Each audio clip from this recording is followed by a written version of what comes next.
Hi, in this video you'll be learning how to make and can homemade strawberry rhubarb pie filling. In the demonstration we'll be using fresh strawberries and rhubarb that we've grown here on our micro farm. If you enjoy this video, please be sure to like, share, and subscribe. If you have questions, please feel free to leave them in comments below.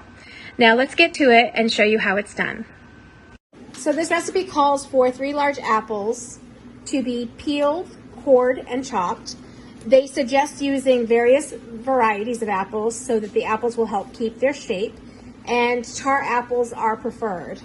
So these apples will be peeled, cored, and chopped as directed.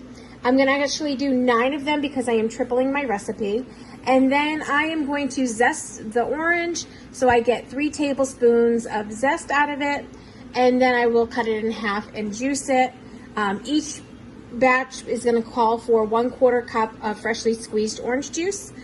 So I may need to cut open a few more oranges, but 3 tablespoons of zest and 3/4 cup of orange juice because it's a triple batch. So for just a single batch, you would do 1 tablespoon of the zest and 1/4 cup of the juice. So once I have the apples and the zesting and juicing done, what I'm going to do is I'm going to mix the apples, the zest, and the juice together, and that will actually help keep the apples from browning. And then I will go ahead and add my 21 cups of rhubarb in, and I'll mix that. I'll add my sugar, and then we'll get it on the stove to cook.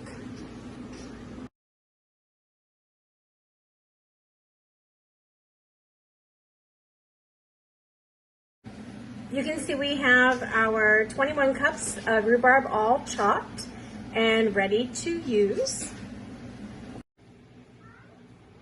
Here we have 12 cups of strawberries that have been halved and hulled.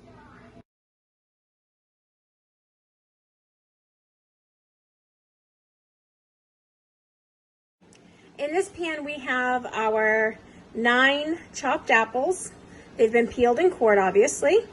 And we have 21 cups of sliced rhubarb, 6 cups of sugar, 3 tablespoons of orange zest, and 3/4 cup of fresh squeezed orange juice.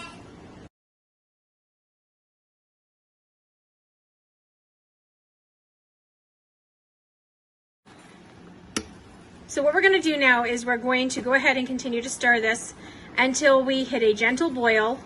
Then we're going to reduce heat and allow it to cook about 12 minutes until the rhubarb is tender.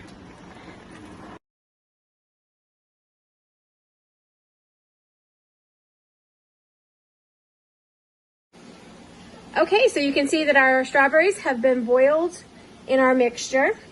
We're going to go ahead and start filling canning jars. We're going to fill them to a 1-inch headspace. You can see I already have some started here. Make sure you mind proper headspace. You want to measure it so you get it exact. And then we're going to go ahead and add it to our canner.